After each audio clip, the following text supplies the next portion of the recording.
왜 아이들이 이렇게 엄마만 찾을까? 글쎄, 엄마들은 그 아이들의 꿈을 늘 지지해 주니까, 아이들이 어떤 모양으로 살든지 간에 엄마들은 늘 아이들의 편이 돼주니까, 그래서 아이들이 이제 엄마를 찾겠죠. 우리 집도 마찬가지고요. 아빠는 잘 찾지 않습니다. 엄마를 늘 찾는데, 왜 엄마가 아이를 언제나 지지해 주기 때문에 그런 것이 아니겠나. 근데 하나님도 역시 우리에게 그와 똑같은 분이라는 사실을 오늘 여러분 꼭 믿으시기를 바랍니다. 동사님이 설교 말씀할 때 2000년 전으로 딱 돌아가자 그랬는데요. 오늘 말씀을 통해서 우리는 어린아이들의 그 심정과 영성, 그 마음으로 돌아갈 수 있는 시간이 되기를 바랍니다. 아마 오늘 한국교회 거의 대부분의 교회 목사님들이 어린아이들에게 배우라는 주제로 설교를 할 것 같아요. 저도 어린아이에게 배우라는 주제로 설교를 하려고 하다가 뭐 얘네들하고는 예배를 같이 드리는데 저 모습을 배워야 하겠나. 어른들이 보면 이제 좀 가관이겠죠. 지금부터는 예배 집중 안 할 테니까. 그리고 이제 제 설교가 끝날 때쯤 되면 이제 애들이 다 고개를 뒤로 넘겨가지고 다 자고 있겠죠. 그런 거를 배운다. 우리는 배울 수 없습니다. 사실 아이들에게 배우라 그래도 잘 배우려고 하지 않는 게 어른들이고, 돌아보니까 저 자체도 아이들에게 뭘 배우려고 하지 않는 사람이더라고요. 그래서 아이들에게 배우라. 아이들에게 배우라고 하는 말은 옳지 않겠다. 아이들에게 배우라고 하는 말은 옳지 않고요. 우리가 아이였던 때를 기억하고 돌아가 보자. 그게 오히려 옳겠다라는 마음이 들어왔습니다. 우리는 아이들에게 잘 배우지 않죠. 왜냐하면 아이 때를 이미 살아봤으니까. 어린 시절을 다 살아봤기 때문에 아이들한테 뭐 배울 게 있겠나 배우려고 하지 않습니다. 그런데 예수님이 천국은 이런 아이들의 것이다 라고 하신 말씀은 중요하죠. 왜 중요하냐면 천국은 그런 아이가 되지 못하면 들어가지 못한다는 거예요. 왜 천국은 아이가 되지 못하면 들어가지 못하느냐. 천국은 하나님 아버지가 계시는 곳인데 하나님 아버지는 제가 지금 말씀드리는 것처럼 아버지로서 존재하기 때문에 그렇습니다. 아버지로서 존재하기 때문에 그 아버지 품속으로 들어가려면 그 아버지의 자식이 되는 존재로서만 들어갈 수 있다는 거죠. 오늘 우리는 그 사실을 기억하고 이 사실을 말씀의 은혜로 생각해야 되겠습니다. 오늘 말씀 보면은 굉장히 재미있는 사실을 발견하게 되는데요. 사람들이 예수님에게 아이들을 데리고 오죠. 아이들을 데려와서 만져주기를, 기도해주기를 원하세요. 그런데 예수님에게 아이들이 다가왔을 때 예수님 제자들은 어떻게 했냐면 꾸짖었다 그랬습니다. 예수님 제자들은 꾸짖었다. 반면에 예수님은 어린아이들을 용납하고 내게 오는 것을 금하지 말라 이렇게 말씀하셨다는 거예요. 한마디로 말하면 예수님은 환영했다는 거죠. 제자들은 아이들이 오는 것을 꾸짖었고 예수님은 아이들이 오는 것을 환영했다는 겁니다. 왜 그럴까요? 이유를 잘 알고 있죠. 우리는 제자들은요 어린아이들에게서 부정적인 모습을 봤기 때문입니다. 아이들이 예배당에 오는 것을 환영하지 않는다. 왜 아이들이 예배당에 오는 걸 환영하지 않냐면 예배 집중이 안 되니까. 아이들이 막 떠들고 막 돌아다니고 이제 뭐 지금도 여러분 집중이 안 되시잖아요. 솔직히 말하면 저도 설교가 집중이 안 돼요 지금. 그러니까 이런 부정적인 모습만 보면 아이들이 오는 거를 금할 수밖에 없어요. 집안에 손님이 왔는데 아이들을 환영할 수가 없죠. 손님이 왔으면 아이들이 얌전히 있어야 되는데 얌전히 있지 못하니까 아이들의 부정적인 모습. 그런데 예수님은 뭐를 봤냐면 아이들의 긍정적인 모습을 봤다는 거예요. 부정적인 모습을 보면 환영할 수가 없습니다. 그런데 아이들의 부정적인 모습이 아니라 긍정적인 모습을 보니까 환영하더라는 거죠. 세상 살아가는데 그렇게 두 가지 관점이 있다는 거예요. 아이들을 볼 때 부정적인 관으로 보는 사람이 있고 긍정적인 관으로 보는 사람이 있습니다. 세상 살아갈 때도 그렇죠. 세상의 모든 것을 부정적인 관으로 보는 사람이 있고 긍정적인 관으로 보는 사람이 있더라는 거예요. 하나님이 이 세상을 부정적인 관으로 봤다. 그러면 우리는 다 죽어야 되고 심판받아야 되고 멸망당해야 됩니다. 그런데 하나님은 우리 안에서 뭘 봤냐면 하나님의 자녀된 본성을 봤다는 거죠. 어린아이된 본성. 그거를 보니까 심판하고 멸망하고 죽여야 될 존재가 아니라 사랑하고 위로하고 구원해줘야 되는 대상으로 보았다는 거죠. 오늘 13절 말씀을 다시 보시면 사람들이 예수님께서 안수하고 기도하기를 기대하면서 어린아이들을 데리고 왔다 그랬습니다. 이 구절은 단순하게 사람들이 예수님께 아이들 데리고 왔다는 사실이 아니에요. 사람들이 예수님께 어린아이들을 데리고 왔다. 성경은 그렇게 기록하고 있는데요. 이때 데리고 왔다. 프로스페로라고 하는 헬라어 단어를 쓰는데요. 인도하다, 바치다 그런 뜻입니다. 그러니까 사람들이 예수님에게 아이들을 인도해 왔다는 거예요. 왜 인도해 왔냐면 그 아이들을 예수님께 바친다는 거예요. 마태복음 9장에 보면 사람들이 침상에 누워있는 중풍병자를 예수님께 데리고 왔다라는 기록이 있습니다. 중풍병자를 예수님께 데리고 왔다. 데리고 왔다라고 하는 단어가 똑같이 프로스페로라는 헬라어 단어인데요. 예수님께 그 침상에 누워있는 사람을 인도해 왔다는 거죠. 또 더 극단적으로 말하면 예수님께 그 침상에 누워있는 사람을 갖다 바쳤다는 거예요. 왜 예수님 그 침상에 누워있는 사람을 예수님께 갖다 바쳤을까요? 사람들이 예수님께 갖다 바치면 예수님이 터치하실 것을 믿었기 때문입니다. 사람들이 예수님께 갖다 바쳐서 예수님이 터치하시면 그 침상에 누웠던 사람이 살아날 것을 믿었기 때문이죠. 마찬가지라는 거예요.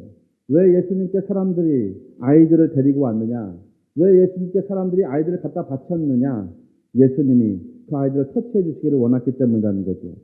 그 아이들에게 예수님이 나타나셔가지고 그 아이들 삶을 전적으로 이끌어 나가시기를 원했다는 거예요. 누군가에게 나 자신을 맡긴다. 그거는요, 나를 전적으로 의지한다는 뜻인 거죠.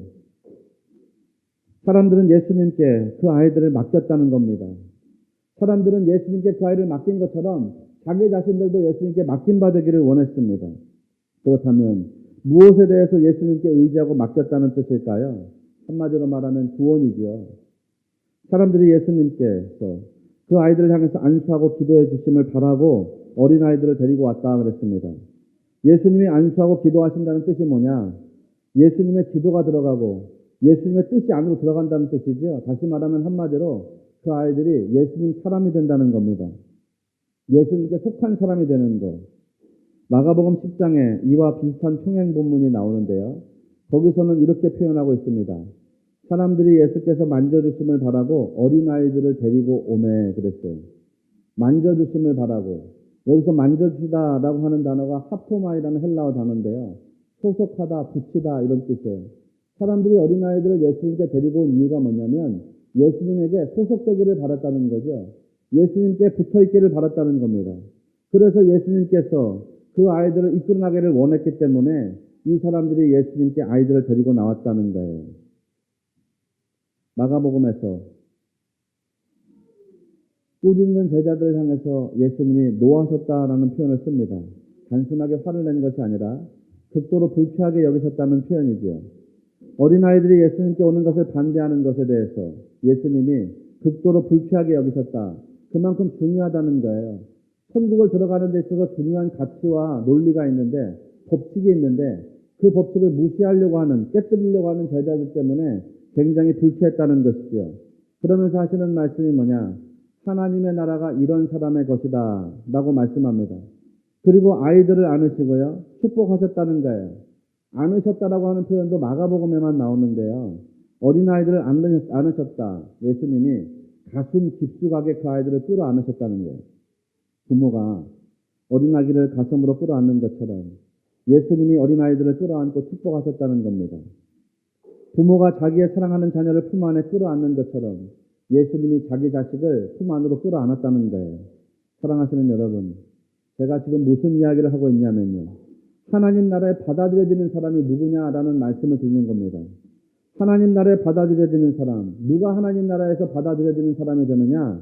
오로지 어린아이만 받아들여지고 있다는 사실을 꼭 믿으시기를 바랍니다.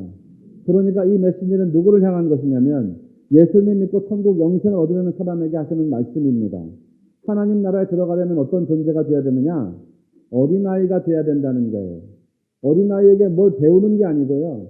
그들로부터 뭘 습득하는 게 아니고요. 내 자신이 통째로 어린아이 자체가 되어야 한다는 거죠. 왜 어린아이가 되어야 하냐면 하나님의 존재하시는 방식이 아버지이시기 때문에 그렇습니다. 예수님은 아주 중요한 말씀을 우리에게 남겨주셨습니다. 지금 이 말씀, 우리가 하나님 나라에 들어가는 유일한 방식을 설명해주고 있는 대목이죠. 하나님 나라에 들어갈 수 있는 유일한 방식이 뭐냐?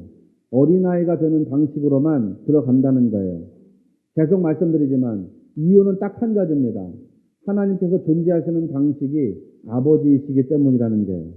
하나님은 아버지이시기 때문에 아버지에게로 깊숙이 들어가려면 어린 아이로 밖에는 방법이 없다는 겁니다. 아버지의 깊숙한 품 안은 아버지의 어린 아이에게만 허용되는 것이기 때문에 우리가 그 어린 아이가 되어야만 아버지의 품 속으로 깊숙하게 들어갈 수 있다는 거예요. 여러분, 아버지와 어머니에게 있어서 중요한 것은 자기의 아기일 때가 많이 있습니다. 어린 아기. 어머니와 아기라고 하는 거 무슨 관계인가요? 아주 절대적인 관계이죠. 아기가 어머니에게 뭐 기분 좋게 해줘야지만 어머니가 안아주는 게 아닙니다. 글쎄요, 여러분도 다 그렇겠지만요. 아이가 공부를 잘해야지만 아이를 안아주는 거 아니고 아이가 무슨 정상적이어야만 아이를 안아주는 거 아니죠. 그냥 그 아기가 내 자식이니까 안아주죠. 그 아기가 내 안에 속해 있는 내 혈육이기 때문에 내 자녀이기 때문에 그 아이를 안아주는 거, 그게 바로 어머니라는 거죠. 그 아이가 얼마나 많이 죄를 지었느냐, 그 아이가 얼마나 올바르게 살아가느냐, 이런 것이 어머니에게 중요한 거 아니죠. 그냥 자식으로서 바라보는 거. 그래서 아이를 안아주는 거죠. 오늘 영상은요, 유튜브에서 유명한 영상입니다. 엄마의 밥이라고 하는 영상인데요. 아마 보신 분들이 많을 거예요. 어머니, 그냥 어머니이기 때문인 거죠. 자식에게 지지해주고 격려해주는 거. 다른 이유가 뭐 있습니까? 그냥 어머니이니까. 그래서 칼리 지브란이라고 하는 분이 이런 말을 했잖아요. 어머니는 늘 자식과 싸웁니다. 그러나 어머니는 늘 자식에게 집니다. 그래서 어머니입니다. 그런 말이 있어요. 쟤네들 이렇게 시끄럽게 떠드는데 우리가 쟤네들 보면서 뭐가 좋다고 이렇게 사랑스럽겠어요. 그냥 우리 자식이니까. 생각해보면 쟤네들이 관문서 다니는 애들이라고 생각하면 당장 내쫓겠죠. 이건 너무 극단적인가요? 예. 내쫓지는 않겠죠. 전도하려고 더 품어주겠죠, 여러분은. 하나님이 우리에게 어떤 존재냐. 그렇게 절대적인 존재라는 겁니다. 예전에 TV 프로그램에 한 남자 연예인이 나오셔서 이야기를 하는데 이분이 중년이 넘는 나이예요. 어머니가, 나이 드신 어머니가 한 분 계시는데 어떻게 하면 어머니를 행복하게 해드릴까 고민했더라는 거예요. 그래서 맛있는 것도 사드리고 좋은 것도 구경시켜드리고 하니까 좋아하시더라는 거예요. 그런데 더 좋아하는 게 있더라는 거예요. 맛있는 거 먹는 거, 좋은 거 여행하는 거, 그거보다 우리 어머니가 더 좋아하는 게 있더라는 거죠. 그게 뭐냐? 그렇게 보니까요. 어머니도 아니에요. 엄마, 저 바지가 뜯어졌는데 바지 좀 꿰매주세요. 그러니까 좋아하시더라는 거예요. 엄마 끓여주는 된장찌개가 너무 맛있어서 그 찌개를 먹고 싶은데요. 된장찌개 한번 끓여주세요. 그랬더니 그 어머니가 더 좋아하시더라는 거예요. 엄마, 저 배가 아픈데 일로 와가지고 내 배 좀 살살 문질러 주세요. 그 중년이 넘은 연예인인데 그러니까 어머니가 더 좋아하시더라는 거예요. 그런 걸 정말 행복해 하시더라는 거죠. 왜 그럴까? 어머니니까. 어머니니까 그런 게 아닐까 싶습니다. 어머니 행복은 어머니가 되는 것이니까 그런 게 아닐까 싶습니다. 유치원 다니는 어머니들이 많이 하는 말들이 있어요. 유치원에 데리고 가면 아이를 엄마하고 안 떨어지려는 거예요. 엄마는 안 가. 엄마랑 떨어지기 싫어. 그래서 막 울고 불고 때려 쓰고 막 그러지요. 그러면 엄마들이 잠깐 떨어지는 거야. 엄마가 이따 저녁 때는 데리고 올 거야. 그러니까 그때까지만 참아. 그러면서 아이들을 억지로 떼어놓습니다. 그래도 아이는요, 필사적으로 엄마하고 떨어지지 않으려고 한다는 거죠. 그래도 엄마는 아이를 떼놔야 돼요. 그래야 직장도 가고, 그래야 집에 가서 좀 쉬고, 뭐 그럴 거니까.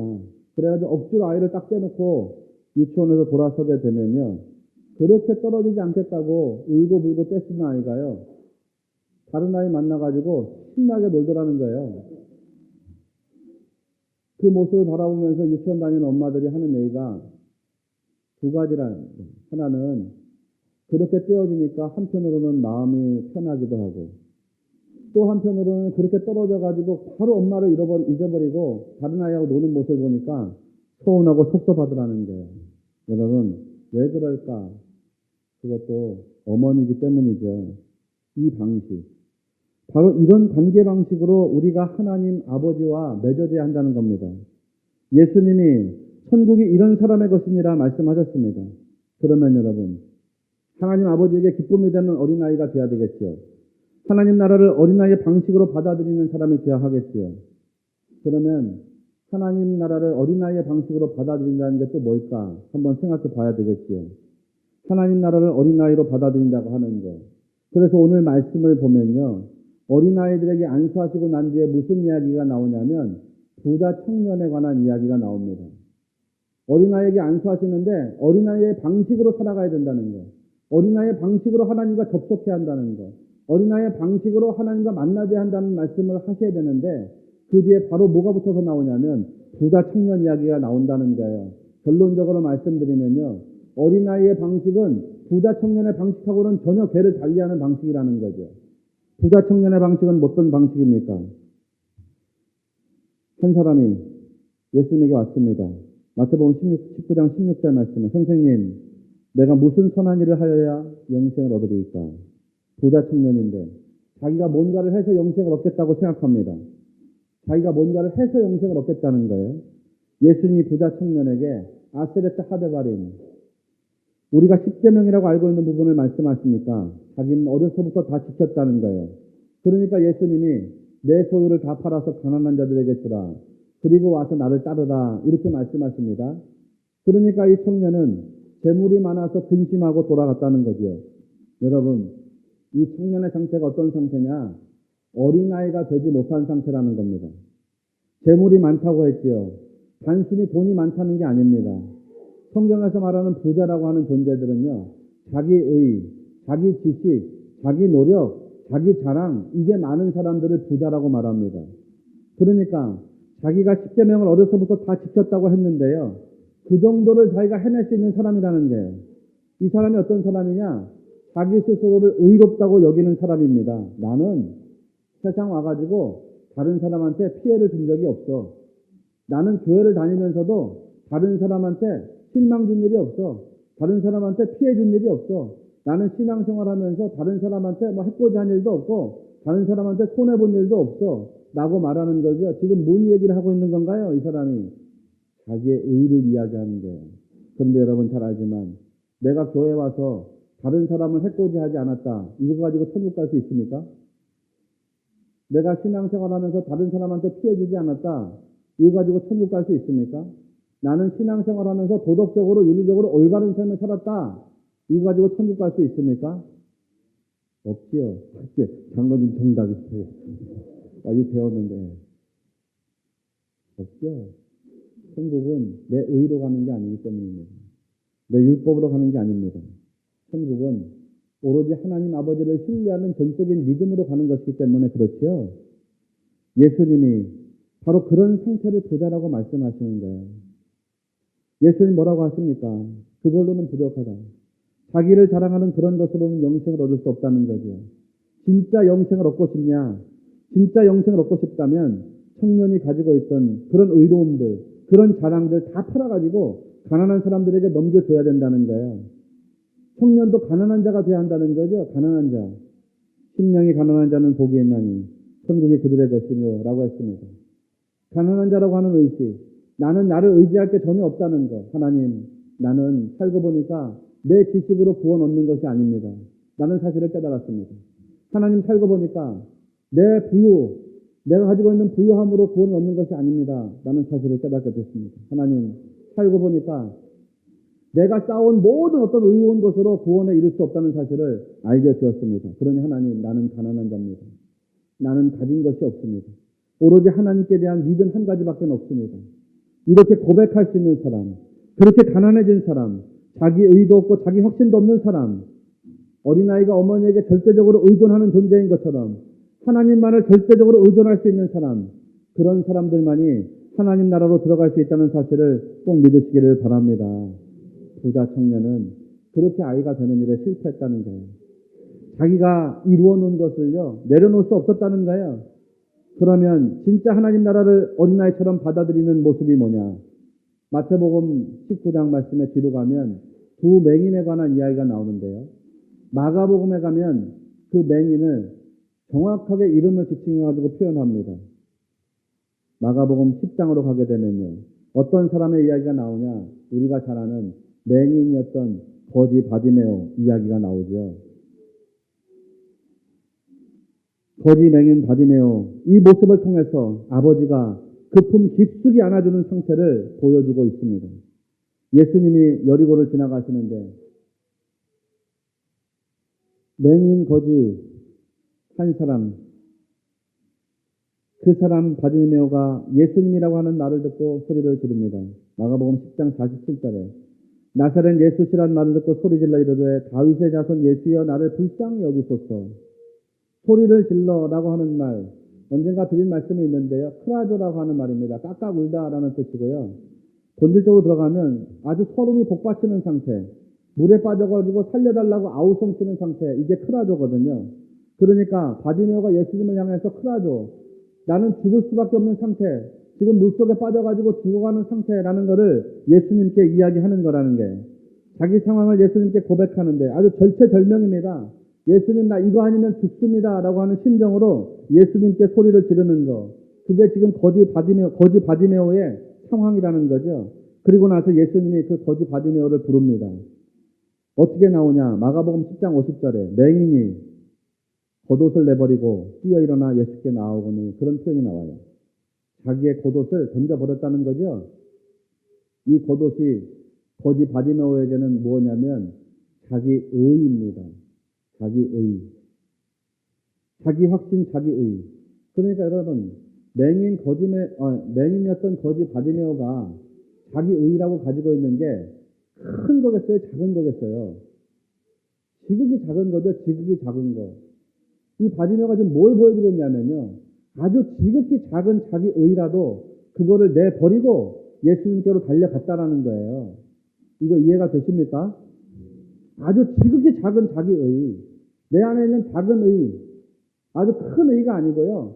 아주 작은 의. 그거조차도 다 예수님 앞에서 버려두고서 예수님께로 나갔다는 거죠. 지금 뭘 보여주고 있냐면요. 아주 작은 것조차라도 내 의, 그것이 남아있지 않은 진짜 가난한 상태, 그것이 되어졌다는 겁니다. 그러니까 그 보잘것없는 자기 의마저도 집어던지고 예수님께 나간 바디메오를 향해서 예수님이 말씀하십니다. 마가복음 10장 51절에 내게 무엇하여 주기를 원하느냐? 그렇게 물으니까 바디메오가 대답하는 거예요. 선생님이여 보기를 원하나이다. 와, 우리 애들은 안 자는데 지금 주무시는 어른들은 선생님이여 보기를 원하나이다. 내가 너한테 뭐 해주기를 원하느냐? 선생님, 보기를 원합니다. 보기를 원합니다. 아나 블레포. 아나 블레포. 아나라고 하는 말은 위로라는 뜻이에요. 블레포라고 하는 말은 내면을 응시하다, 깊숙이 들여다보다, 뭐 이런 뜻이에요. 그러니까 선생님, 내가 위를 보기를 원합니다. 내가 너한테 뭐 해주기를 원하느냐? 그러니까 바디메오가 뭐 해주기를 원한다는 게 선생님, 내가 위를 보기를 원합니다. 그냥 보는 게 아니에요. 저 위를 보기를 원합니다. 보이지 않는 저 세계를 보기를 원합니다. 하나님, 우리는 보이는 세계만을 볼 수밖에 없습니다. 우리 육신의 안목은 눈에 보이는 것만 봅니다. 우리 육신의 안목은 눈에 보이지 않는 것은 믿지 못합니다. 그러나 선생님, 저는 저 위를 깊숙하게 들여다보길 원합니다. 저 위가 어떤 위인가요? 하나님 아버지가 계신 곳 바로 그곳입니다. 선생님, 제가 저 위를 다 들여다보기를 원합니다. 위를 보기를 원합니다.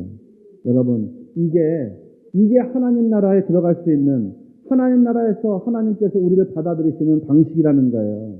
조금 불쾌할 수도 있지만요. 우리가 다 맹인이 되고 거지가 되고 바디메오가 되어야 된다는 말인 거죠. 세상 사람들은 보이는 것만 보지, 보이는 것 넘어 있는 건 보지 못합니다. 이 세상에 있는 것만 봐요. 그러니까 이 세상에서 뭔가를 자꾸 얻으려고 합니다. 세상 너머를 보지 못합니다. 세상 너머에 있는 하나님 나라를 보지 못합니다. 그것뿐만이 아니라 그 나라로 들어갈 수 있는 의로움, 그거 하나도 가지지를 못합니다. 그러니까 어떻게 살아가냐? 본다고 여기면서 살아갑니다. 보이는 것만 추구하면서 살아갑니다. 내가 보는 것이 전부인 것처럼 살아갑니다. 내 눈으로 보고 내가 경험한 것, 내 지식, 내 가치관, 그것이 전부인 것처럼 살아갑니다. 그렇게 뭔가를 이루면서 살아가는데, 그러면서 하나하나를 이뤄나가면서 자기 스스로를 위안 삼습니다. 내가 지금 잘 살고 있는 거지. 이렇게 사는 게 맞는 거지. 내가 옳은 거지. 세상 사람들이 다 그렇게 살아갑니다. 자기가 공부한 거, 자기가 경험한 세계에서 자기가 옳고 그러다고 판단하는 세계에서 살아갑니다. 자기가 만든 겉옷을 입고 자기 정당성, 자기의 옳음 이런 것들 주장하면서 살아갑니다. 그런데 예수님 바라보실 때는 그거는 하나님 나라에 들어갈 수 없다는 거예요. 우리 인간이 노력해서 만들어낸 모든 수고, 모든 노력, 그거 걸치고서는 하나님 나라로 진입이 안 된다는 거예요. 그러면 누가 하나님 나라로 진입할 수 있느냐? 누가 하나님 나라에서 받아들여지느냐? 거듭 말씀드리지만 어린아이라는 거예요. 나는 맹인이구나. 내가 보지 못하는구나. 내가 입고 있는 이 걸치고 있는 이 겉옷이 그냥 거지 누더기구나. 이 사실을 알고 절규하는 것. 주님을 향해서만 온전히 매달리는 것. 그렇게 매달리는 상태. 그래서 하나님께 고백하는 것. 아나블레포. 하나님, 제가 이 세상 너머에 저 위를 보기를 원합니다. 이 보이는 세계에서, 눈에 보이는 이 막막한 현실 세계에서 보이지 않는 하나님 나라를 보기 원합니다.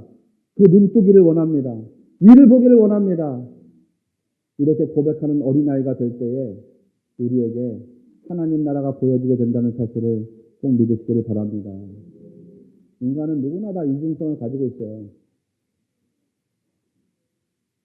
어린아이가 순수하다고 하지만 순수하지 않은 아이들도 많죠, 여러분. 아이들이 평화를 지향한다고 하지만 제가 아는 어떤 아이는 화날 때마다 다른 친구들을 물고 때리는 아이들도 있습니다. 반면에 아이들은 자기중심적이다. 애들 참 자기중심적이라고 말하지만 저는 어른들 중에서 더 자기중심적이고 파괴적인 사람들도 많이 봤습니다. 무엇이 옳으냐 그러냐 이런 차원의 문제가 아니라 어떤 존재가 되었을 때에 하나님 나라에 들어갈 수가 있느냐. 오늘 우리 하나님 아버지께서 받아들일 수 있는 어린 아이들이 다 되시기를 바랍니다. 하나님 아버지만을 의존할 수 있는 그런 어린 아이들. 하나님 아버지의 말씀을 그냥 받아들일 수 있는 그런 어린 아이들. 하나님 나라의 기쁨 속에서 살아가는 그런 어린 아이들. 아이들은 하루에 한 400번 정도 웃는다고 그러죠. 그런데 어른들은 하루에 한 15번 웃는다고 그래요. 그러나 하나님 나라의 기쁨을 가지고 살아가는 그런 어린 아이들. 그런 여러분 복되고 신령한 삶이 되어져서 주님 나라에서 영원한 안식과 평화를 누리시는 신령한 믿음의 권세자들이 다 되시기를 주님의 이름으로 축원을 드립니다.